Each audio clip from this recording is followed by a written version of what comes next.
로마서 10장 말씀 함께 나누도록 하겠습니다. 오늘의 제목을 제가 준비했습니다. 네. 오늘은 인풋과 아웃풋이라는 제목으로 말씀을 준비했습니다. 영어로는 인풋 앤 아웃풋, 한국말로는 인풋과 아웃풋. 제목을 준비했어요. 오늘 이 로마서 10장 말씀은 4개의 단락 정도로 우리가 같이 볼 수 있을 것 같은데요. 먼저 이 바울이 이스라엘 사람들, 유대인들을 자신의 형제이고 동족인 사람들에게 위해서 기도하는 모습입니다. 바울도 이전에 예수님을 알기 전에는 유대인으로서, 이스라엘 사람으로서 자신들이 생각한 율법을 따라서 살았습니다. 그러나 예수님을 믿고 그의 삶이 변했죠. 아직 예수님을 믿지 못하는, 예수님을 인정하지 않는 그 유대인들을 향한 안타까운 마음이 여기에 있습니다. 그래서 1절에 간절한 소원과 동족을 위해서 기도하는데 그것은 바로 그들이 구원받는 것입니다. 우리가 누군가를 사랑하면 먼저 내가 예수님을 진짜 믿고 내가 예수님을 진짜 만나고 하나님이란 분을 내가 경험하게 되면 너무 좋습니다.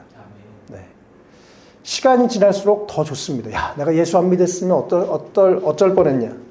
하나님이라는 분이 내 안에 함께 하시는 것, 나와 함께 하시는 것 너무 감사하고 내가 하나님의 자녀가 된 건 너무 감사한 일이죠.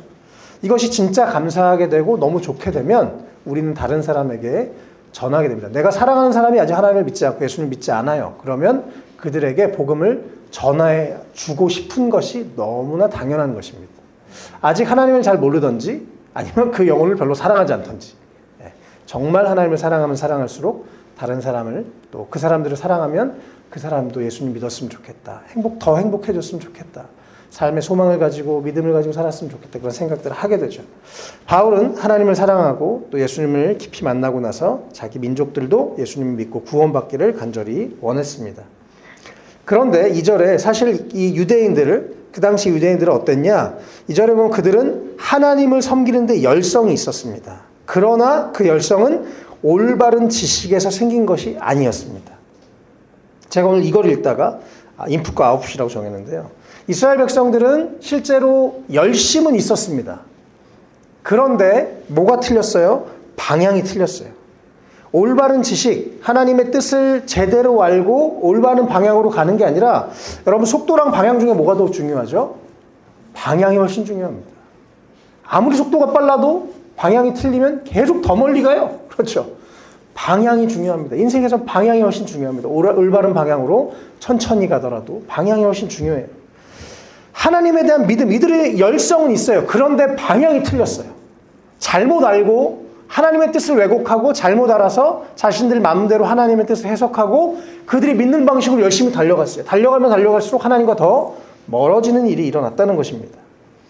요즘에 여호와의 증인 되게 열심히 전도하더라고요. 길거리에서 막 그 웬만한 기차역 이런 데 가면 다 있어요. 여호와의 증인이. 무료 성경 공부. 정말 추운데 이러고 가만히 서 있어요. 그분들에게 열심히 정말 대단합니다. 우리가 따라가기도 어렵죠. 그런데 그분들의 방향이 틀린 것입니다. 방향이 올바라야 됩니다. 그래서 이 바울은 이걸 아주 정확하게 분석합니다. 올바른 지식에서 방향이 나오는 것입니다.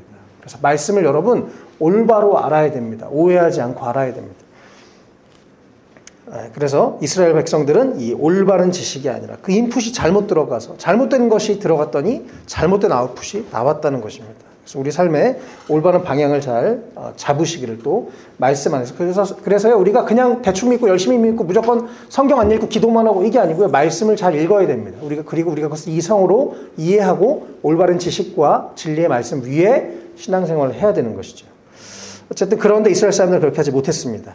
3절에 그들은 하나님의 의를 알지 못하고 하나님의 새로운 시스템, 이제는 인간의 그 어떤 행위로 하나님 앞에 나아갈 수가 없어서 하나님이 예수 그리스도 하나님의 아들 예수님 이 땅에 보내셨고 예수님을 믿는 믿음으로 하나님께 나아갈 수 있다는 이 복음을 알지 못해서 자신들의 의를 세우려고 힘을 쓰면서 노력을 했어요. 그러나 그 방향 자체가 틀렸다는 것입니다.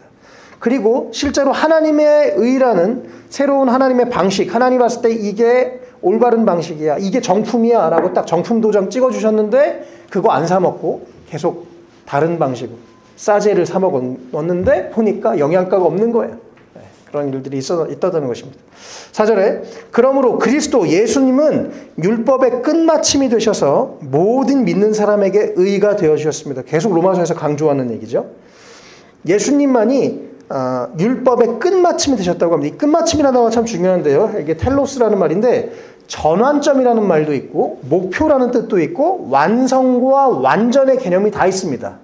구약의 율법을 완성시키신 분도 예수님, 구약의 모든 것이 실제로 성취되는 분도 예수님, 또 구약은 사실 그림자였고 그 구약을 통해서 그림자를 통해서 사실은 하나님이 정말 알게 원하셨던 것은 바로 예수님에 대한 것이었습니다.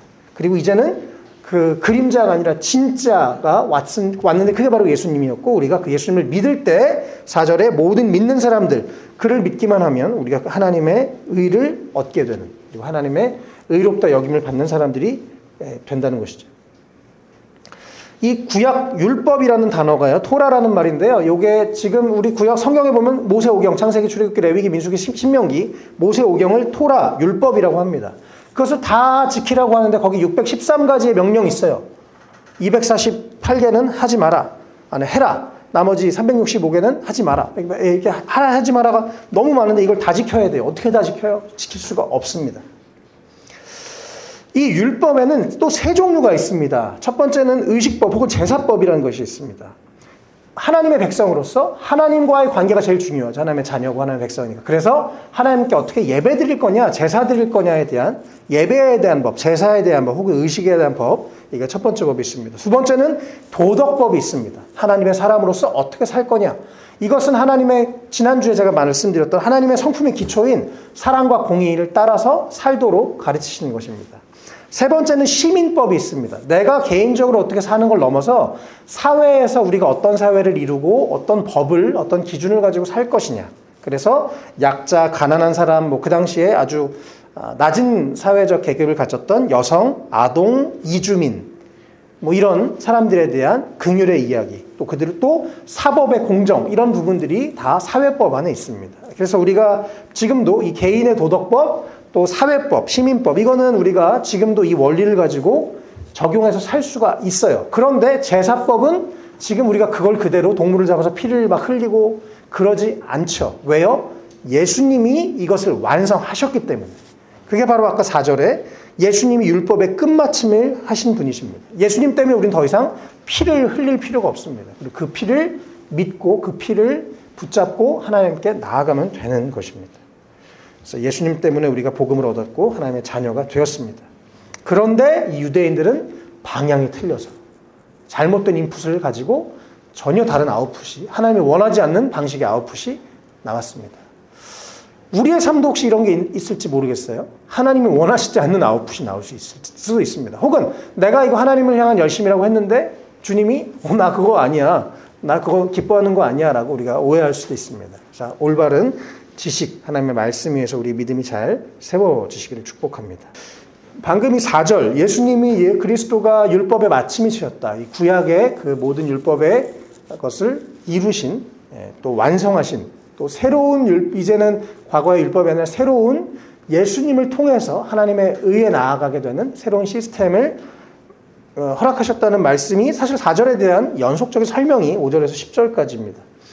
그래서 원래는 5절에 모세를 통해서 받았던 율법을 근거한 의를 두고 율법을 행한 사람이 그것으로 살 것이다. 율법을 지켜야 그 지키는 것을 통해서 내가 생명을 얻고 살 수 있다라고 하는 것인데 우리는 다 그것을 613가지 율법을 다 지키는 것이 불가능한 일입니다. 그래서 하나님이 새로운 시스템 주셨죠. 하나님의 아들인 예수님이 이 땅에 오셨습니다. 그래서 우리가 예수 그리스도를 믿게 되시죠. 너무 쉽고 너무 완전한 방법을 하나님이 허락해 주셨어요. 근데 사람들이 그것을 생각하지 못하고 그래서 6절에 너희는 마음속으로 누가 하늘에 올라갈 것이냐. 네. 우리가 메시아이신 하나님을 만나려고 막 열심히 노력해가지고 하나님을 막 내가 하늘을 향해서 막 올라가가지고 그분을 만나러 갈 필요 없다는 거예요. 왜요? 그분이 이 땅에 내려오셔서 인간이 되셨으니까요. 우리와 똑같은 인간이 되셨으니까. 너무 쉽게 떠먹여 줄 수 있게 복음을 허락해 주셨죠. 또 우리가 막 지옥까지 가가지고 우리가 여러 가지 고통과 어려움을 통해서 그분을 겨우 만나지 않아도 된다고 말합니다. 7절에요. 왜요? 예수님이 우리를 대신해서 죽으셔서 실제로 지옥에 내려가셨다가 다시 그 죽음에서 사망에서 부활하셔서 승리하셨기 때문에. 그래서 우리는 하늘에부터 내려오신 예수님, 죽음에서 부활하신 예수님을 우리가 그냥 믿기만 하면 된다는 것입니다. 그 예수님의 십자가, 예수님의 죽으심이 나를 위한 것이고 하나님이 나를 위해서, 나를 사랑하셔서, 나를 찾으셔서 예수님을 이 땅에 보내셨고 우리를 구원하기 위해 우리 가운데 하나님이 예수님을 보내셨다는 그 하나님의 사랑을 우리가 받아들이면 되는 것입니다. 믿으면 되는 것입니다. 8절에 하나님의 말씀은 내게 가까이 있다. 내 입에 있고 내 마음에 있다라는 말씀을 바울이 여기서 인용하는데요. 이 말씀은 이 당시에 그 신명기 말씀입니다. 우리가 저번에 로마서 앞부분에서 얘기했던 것처럼 이 세상의 우주를 보면 제가 이번 주에도 전도하면서 안 믿는 분들한테 얘기했는데 제가 꼭 이제 저 아예 안 믿어요. 이렇게 전도에 전혀 관심이 없는 분들한테는 제가 꼭 이제 물어봅니다. 이제 시간이 남으면 유신론자세요? 무신론자세요? 그럼 사람들이 막 고민하다가 얘기를 해요. 전 유신론자인데요. 전 무신론자인데요. 이제 무신론자라고 얘기하면 정말 신이 없는 것 같으세요? 그런데 저 우주와 우주 팽창 이런 얘기도 하고 막 이런 놀라운 질서와 조화가 있는데 우주, 자연, 인간의 몸과 동물, 식물 자세히 보면 너무 신비한데 어떻게 신이 없다고 얘기할 수 있어요? 라고 얘기하면 사람들이 대부분 흔들립니다. 생각해보니까 그런데 생각을 하게 돼요. 그러면서 이런 얘기하는 것도 재밌어요. 이런 얘기하는 분들은 많더라고요. 이 8절에서 말씀은 하나님의 말씀이 가까이 있다.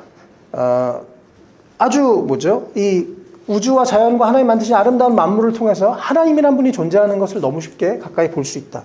이런 의미입니다. 그래서 이 말씀 그리고 그렇게 하나님이란 분 아주 능력의 말씀으로 세상을 창조하신 그 하나님은 멀지 않은 곳에 있다고 얘기합니다. 9절 10절 그래서 이렇게 쉬운 또 새로운 시스템 억지로 막 힘들게 올라갈 필요도 없고 땅으로 지옥으로 내려갈 필요도 없고 우리가 그냥 받아들이면 되는 하나님의 아들 예수 그리스도를 우리가 받아들이면 되는 이 쉬운 시스템을 소개하면서 9절에 당신이 만일 예수님을 주님이라고 입으로 고백하고 하나님께서 그를 죽은 사람들 가운데서 살리신 것을 마음으로 믿으면 구원을 받을 것입니다라고 말씀합니다. 그래서 우리가 하나님 예수님을 나의 주님이라고 고백하고 입으로 고백하고 또 하나님이 죽으시고 부활하신 것을 믿을 때 우리가 구원을 받는다라고 성경은 명확히 써있죠. 그래서 10절에 사람은 마음으로 믿어서 의에 이르고 입으로 고백해서 구원에 이르게 됩니다. 그래서 이 9절 10절 말씀 아주 중요하고 또 많이 외워서 사람들에게 그러니까 당신도 지금 영접기도 하세요 라고 하고 막 이야기하는 근거 구절입니다. 그렇습니다. 하나님은 우리의 마음을 존중하십니다. 그래서 우리가 예수님의 하나님의 사랑 또 예수님의 복음 우리가 받아들이고 믿는 것, 또 그것뿐만 아니라 입으로 고백하는 것. 우리가 결혼식 가면 보통 그러죠. 자, 당신은 이 사람을 아내로 맞이하여 평생 파뿌리가 될 때까지 사랑하겠습니까? 네! 라고 외치죠. 왜요? 고백하는 것입니다. 많은 사람들한테 공포하는 것입니다. 또 주례하면 꼭 그러고 하거든요. 마지막에 성부와 성자와 성령의 이름으로 이 두 사람이 부부가 됐음을 선포합니다. 선포하는 것입니다. 인정하는 것이죠. 많은 사람들 앞에서 공개적으로요. 예수님을 그렇게 마음으로 믿고 입으로 고백할 때 구원에 이르게 된다 성경은 얘기합니다. 우리가 이런 너무나 쉽고 너무나 완전한 복음을 이미 받았습니다. 우리는 어렵게 막 하늘로 올라가는 것도 아니고 힘들게 더 지옥으로 내려가는 것도 아니고 이미 하늘에서부터 내려오셨고 생명을 가지고 내려오셨고 죽으시고 부활하신 예수를 우리가 믿으면 되는 것이죠. 감사하게 우리 이곳에 계신 분들은 다 예수님을 이미 믿고 계시고 또 입으로 시인하셔서 감사합니다. 그러나 우리가 오늘 이따가 설교 끝나고 한 번 더 같이 영접 기도를 하려고 합니다. 한 번 영접 기도 한 것이 중요한 건 아니지만 또 혹시 또 나중에 이것을 필요한 분들도 있을 수 있어서 이따가 좀 더 한번 해보려고 합니다. 11절부터 13절까지 계속 차별 없는 복음에 대해서 얘기하십니다. 어떤 민족과 상관없이 오직 예수님을 믿는 믿음. 13절에 주님의 이름을 부른 사람이라면 누구나 구원을 받는다라고 하는. 그래서 우리 교회가 모든 사람을 웰컴해야 하는 이유가 여기에 있습니다. 왜요? 하나님은 모든 사람을 환영하십니다. 모든 사람을 구원하십니다. 복음은 모든 사람을 구원할 능력이 있습니다. 그런데 14절에 어떻게 그들이 믿을 수 있습니까? 믿었다는 건 믿고 예수님을 불렀다는 건 누군가에게 듣고 누군가를 통해서 알게 됐다는 것을 얘기하죠. 14절 뒷부분에 선포하는 사람이 없으면 어떻게 들을 수 있겠습니까? 여러분도 우리 여기 있는 누구도 다 누군가에게 예수님에 대해서 들었을 것입니다. 또 그런데 그 누군가 들었던 사람, 선포한 사람은 보내심을 받지 않았는데 어떻게 선포할 수 있겠습니까? 누군가 하나님이 보내셔서 예수님을 보내셨고 또 예수님이 제자들을 보내셨고 제자들이 그 다음 제자들을 보냈고 제자들이 제자들을 보내고 또 한국의 선교사님들이 와가지고 여기서 우리가 누군가에게 복음을 듣고 여기까지 온 거죠. 인풋이 있었기 때문에 아웃풋이 있었다는 것입니다. 그리고 지금도 우리가 인풋을 해야 아웃풋이 나오는 것이죠. 우리가 누군가에게 복음을 전해야 우리 주변에 그들이 예수님을 알게 되는 것입니다. 교회를 좀 다닌 사람들은 그런 부담감들이 있어요. 저도 참 오랫동안 그런 부담감들이 있었습니다. 전도해야 되는데 이런 부담감. 뭔가 내가 전도하지 않는 것 같은 죄책감. 나를 통해서 구원받은 사람이 한 명도 없는 것에 대한 부담감. 늘 있었는데 잘 안 되더라고요. 또 사실요 제가 안 그렇게 보이지만 사실 낯을 많이 가립니다. 네. 제가 이제 고등학교 때 예수님 믿고 3년 동안 한 명에게도 전도를 못했어요. 혼자는 막 성경 읽고 막 열심히 기도하고 했어요. 막 그때 제가 국기계양대 앞에서 막 무릎 꿇고 막 학교로 해서 기도하고 했었어요. 고등학교 때 완전히 갑자기 예수님 믿고 완전히 변해가지고. 그런데 단 한 명에게도 너 예수님 믿어볼래? 교회 가볼래라고는 말할 수가 없었어요. 안 돼요. 소심하고 이렇게 막 낯가리고 막 그런 얘기하고 막 닭살 돋고 징그럽고 못하겠었어요. 그래서 되게 스스로 많이 괴로웠습니다. 성격에 따라도 그렇게 다를 수도 있는 것 같아요. 그런데 제가 지금은 이제 열심히 매일 전도를 하죠. 뭐가 달라졌을까 생각을 해보니까 하나는 시간이 지나면서 예수님을 더 깊이 알게 되니까 이분이 너무 좋은 분이라는 걸 제가 진짜 경험하니까 전하게 되더라고요. 또 요즘은 사실 옛날에는 막 길거리에서 저도 해봤습니다. 많이 노방 전도하고 모르는 사람 갑자기 붙잡고 사형리들 읽어주고 여러 가지 방식으로 전도도 하고 선교도 해봤는데 요즘 시대는 어쨌든 대세는 이 관계 전도입니다. 아는 사람 전도해야지 갑자기 모르는 사람한테 잠깐만요 시간 있으세요? 정말 부담스럽습니다. 저야 대리운전을 하면서 어떤 사람과 단둘이 1시간 정도를 가기 때문에 대화를 하다 보면 너무 자연스럽게 얘기할 수 있지만 참 일반적이진 않죠. 네, 그래서 저는 요즘 그냥 모르는 사람한테 갑자기 막 전도하는 것 혹은 막 길거리에서 교회에서 동원되어서 막 교회에서 전도하라니까 막 전도하는 분들 보면 좀 마음이 좀 이렇게 물론 너무 귀하지만 또 여러 마음이 듭니다. 어쨌든 우리가 내가 먼저는 정말 예수님을 알고 경험하고 누리고 그것이 너무 감사하고 소중하고 사랑하게 되면 전도할 수 있다고 저는 그렇게 생각합니다. 어쨌든 오늘 14절 15절 말씀 내가 누군가에게 전해야 그들이 예수님을 믿게 된다는 것. 그냥은 없습니다. 인풋이 있어야 아웃풋이 있는 것입니다. 우리가 다른 사람에게 생명의 인풋을 주기를 바랍니다. 저는 이제 보통 전도하면서 그런 얘기 많이 하거든요. 특별히 이제 밤 12시가 넘어가면 막 전도하면서 그런 얘기 합니다. 제가요, 지금 이게 목사가 내 직업이면 내가 지금 직업으로 일하려고 이 시간에 당신에게 이런 얘기를 하겠습니까? 내가 그냥 조용히 입 다물고 한 명이라도 손님 더 태워서 돈 버는 게 더 나한테 유익한 일이죠. 그런데 저는 이게 저의 직업이 아니고 제가 이 예수님을 저는 늘 예수님을 맛집으로 표현하거든요. 진짜 맛있는 거 먹어보니까 우리가 보통 맛있는 거 먹으면 친한 사람, 내가 사랑하는 사람한테 시간과 돈을 써서 야 너도 거기 가보자. 먹어보고 먹이고 야 진짜 맛있지? 진짜 맛있지? 이러면서 사랑하는 사람에게 먹을 것을 나눠주고 싶은 마음이 우리 모두에게 있죠. 저는 예수님을 경험하고 믿어보니까 정말 예수님 믿는 게 너무 좋은 거예요. 그래서 이렇게 표현합니다라고 제가 얘기합니다. 맛집으로 표현해요. 또 구원이라는 단어 되게 좀 종교적이고 안 와닿잖아요. 솔직히 구원이라는 단어가. 그래서 저는 변화라는 단어를 많이 씁니다. 예수님 믿으면 변화가 일어나요. 예수님 믿으면 생각이 바뀌고 양심이 살아나고 삶이 변화가 일어납니다. 가치관이 변합니다. 변화에 대한 이야기라면 사람들이 기쁘죠. 다 긍정적으로 안 믿는 사람들도 좀 부담 없이 받아들이게 되는 것 같습니다. 어쨌든 여러분 예수님 자랑할 수 있었으면 좋겠습니다. 또 가능하다면 또 거리가 멀지 않다면 우리 교회도 자랑할 수 있으면 좋겠습니다. 먼저는 우리 안에 그 기쁨이 더 있어야겠죠. 정말 예수님이 자랑스러워야겠죠. 교회가 자랑스러워야겠죠. 그럴 때 할 수 있는 것 같습니다. 이걸 억지로 막 안 자랑스러운데 안전하고 싶은데 안 기쁜데 막 기쁜 척하세요. 이상하잖아요. 그거는 별로 이렇게 진실함은 없는 것 같습니다. 바라기는 우리가 더 예수님을 깊이 알게 되고 믿게 되고 또 그 생명력 안에서 그 생명력을 먼저 우리가 누리고 또 우리가 먼저 변화를 경험하고 다른 사람들에게 기쁘게 즐겁게 또 정말 사랑하는 마음으로 전도할 수 있는 우리가 되면 좋겠습니다. 그들이 내가 입을 열었을 때 그들이 듣고 예수님을 믿게 되는 은혜가 있으면 좋겠습니다. 이 부분 이제 하나님이 예수님을 이 땅에 보내셨는데 이스라엘 사람들이 그것을 잘 믿지 않는 그런 부분들에 대한 설명을 하고 있습니다. 오늘 인풋과 아웃풋이라는 주제로 제목으로 말씀을 나누고 있는데 이 인간이 기계랑 다른 게 이겁니다. 기계는 인풋하면 물론 오류가 나고 하긴 하지만 기본적으로 인풋이 있으면 아웃풋이 있죠. 프로그래밍을 잘하고 문제가 없는지 잘 점검하면서 보니까 공장에서 그때 이렇게 설비하는 분들 만나보니까 이제 딱 안다는 거예요. 요거는 2만 번 하면 고장나. 이런 데이터가 다 있어가지고 한 17,000번쯤 했을 때 선조치를 해버리는 거예요. 고장이 안 나게. 참 그렇구나. 기계라는 게 참 정확하구나. 그런 얘기를 생각을 했었고 이야기를 했었었는데요. 기계는 어쨌든 인풋과 아웃풋이 있어서 프로그램 해놓고 돌아가면 돌아가는데 인간은 인풋이 된다고 그냥 아웃풋이 되지 않아요. 인간은 인격이 있어서 내가 또 지식과 감정과 의지를 가지고 있어서 내가 순종할 때 비로소 그 인풋이 좋은 아웃풋으로 나오게 되어 있습니다. 또 하나님은 참 인격적이셔서 인간을 존중하십니다. 인풋을 주지만 네가 선택해. 네가 받아들일래? 라고 하십니다.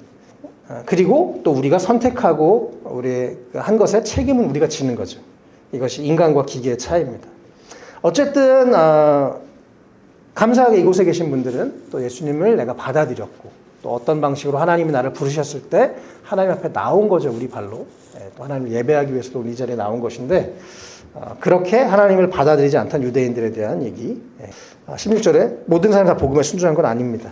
그래서 그 당시 유대인들의 사람들, 그 구약 성경에서도 유대인들이 하나님의 말씀을 잘 듣지 않는 모습들이 많이 나오고 있고 또 이 당시에 이미 로마서를 쓰고 있을 때도 많은 유대인들이 예수님을 믿지 않고 있고 지금도 유대인들이 예수님을 믿지 않고 있습니다. 그러나 그렇다고 유대인 이꼴 나쁜 놈 또 혹은 유대인 이꼴 착한 사람 우리가 이렇게 너무 또 단순하게 얘기를 하지 않았으면 좋겠어요. 이스라엘과 하마스 지금 전쟁하는데 여긴 다 착한 사람 여기다 나쁜 사람 그렇게 말할 수는 없죠.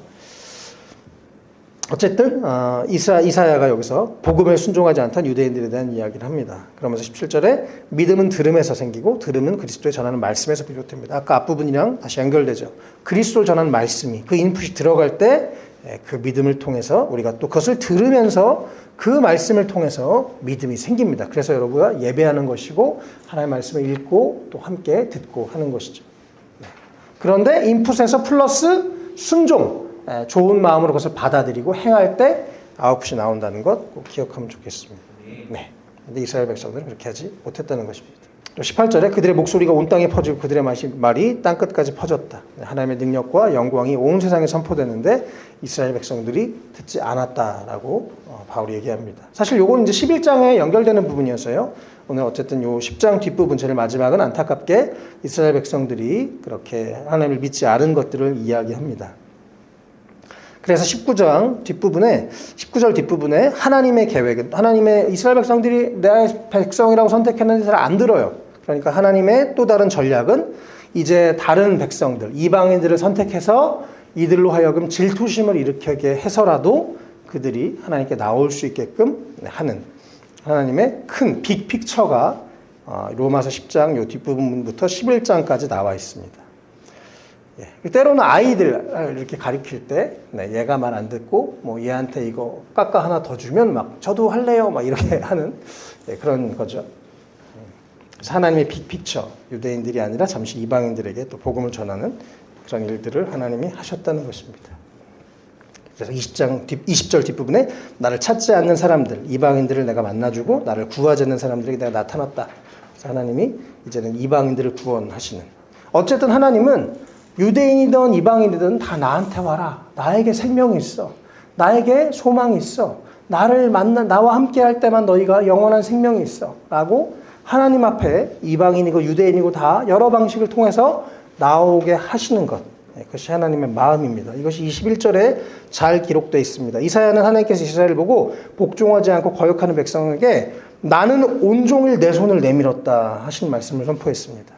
하나님은 그 말 안 듣는 유대인들에게 나는 온종일 내 손을 내밀었어 라고 말씀하십니다. 여기서 사실 이게 원래 원어의 순서로는 온종일이 강조되어 있습니다. 온종일 제일 앞에 있어요. 그래서 나는 매일 모든 날 너를 부르고 있었어. 너를 기다리고 있었어. 네가 나한테 돌아오기를 원하고 있어 라고 하는 하나님의 안타까운 그런 마음. 때로는 약간 애원하는 느낌. 마치 집 나간 아이가 우리 애가 언제 집에 돌아올까라고 하는 그런 부모의 안타까운 마음들이 이 말씀에 다 녹아 있습니다. 그러면서 계속 하나님은 손을 내미셨대요. 회복을 위해서, 구원을 위해서. 네가 내 손을 잡을 때 비로소 너의 삶이 진짜 너의 삶다워질 거야.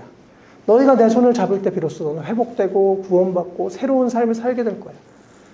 라고 하나님께서 계속 손을 내밀고 또 그러한 기회를 주시기 위해서, 구원의 방법을 주시기 위해서 예수님을 이 땅에 보내셔서 이게 너희 힘으로 안 되지, 네 힘으로 율법을 지킬 수 없지, 네 힘으로 이루어질 수 없지, 너희 힘으로 이 죄에서 자유로워질 수 없지, 내가 내 아들을 대신 보낼게.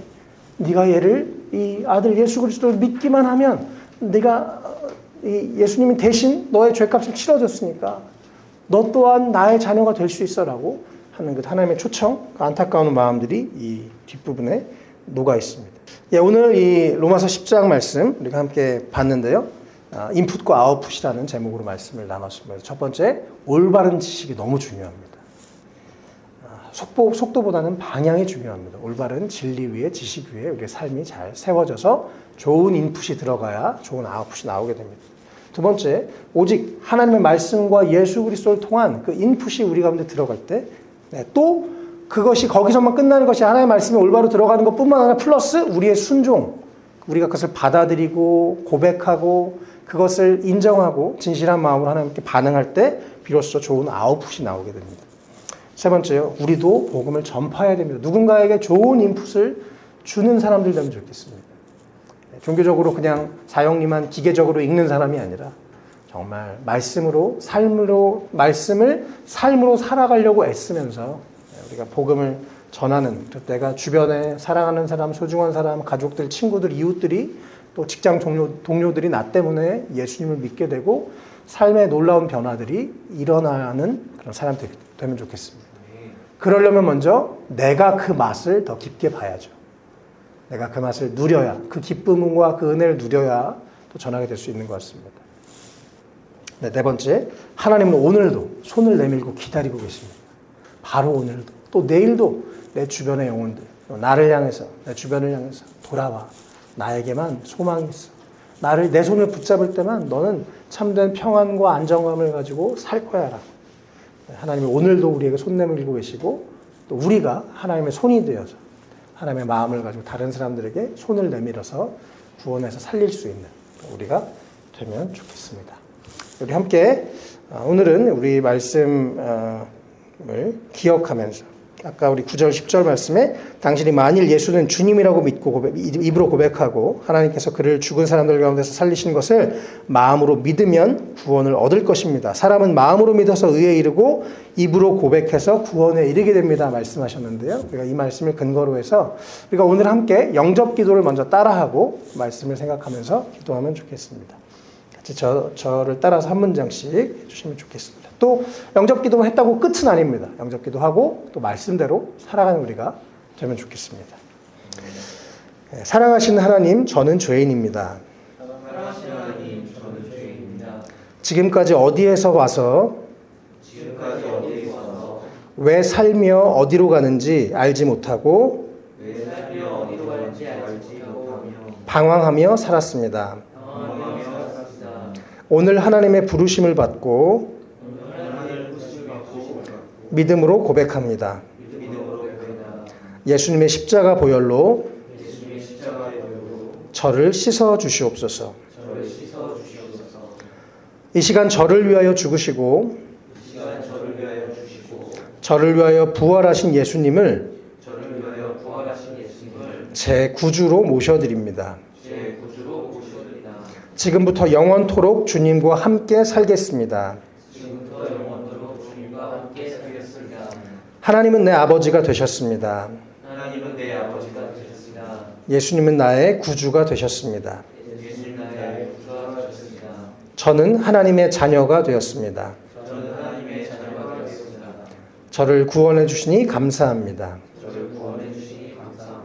예수님의 이름으로 기도드립니다.